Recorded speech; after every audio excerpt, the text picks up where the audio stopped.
Magandang araw sa inyong lahat. Welcome sa Sharing Experiences channel, kung saan nagbabahagi ako ng experiences ko para mas mapagaan tayo sa pag-aaral ng German. Ngayon naman ang pag-uusapan natin is, sasagutin natin yung mga tanong na, bakit kailangan mong mag-apply sa Germany? Bakit mas maganda sa Germany? At ano yung advantage pag nagtrabaho ka dito sa Germany?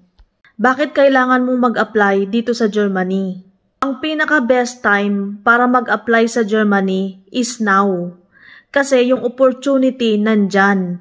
And maraming agency na nag-o-offer papunta dito sa Germany. So, bakit ba kailangan mag-apply ka sa Germany? Una sa lahat, libre ang training. Sagot ng employer ang training.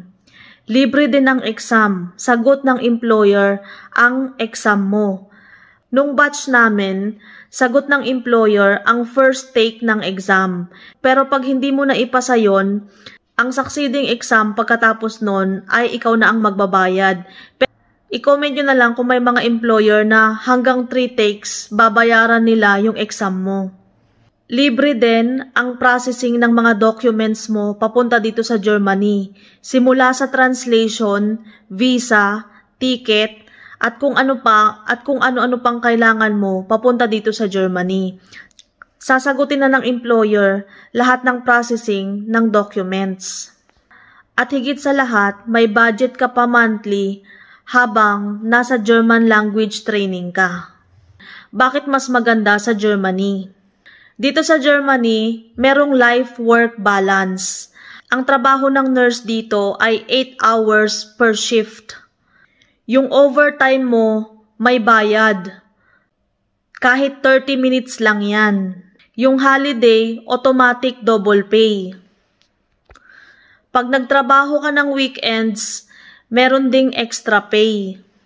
Pag may sakit ka, pumunta ka lang sa doktor, bibigyan ka ng medical certificate, ipapakita mo lang yon sa employer mo, wala nang usapan.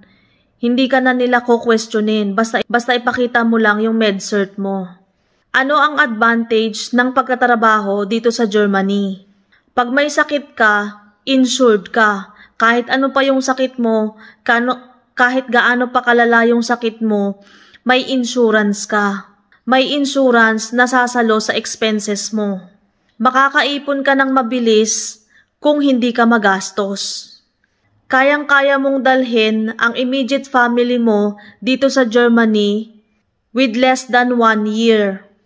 Kung meron kang enough money to sponsor them and with proper documents.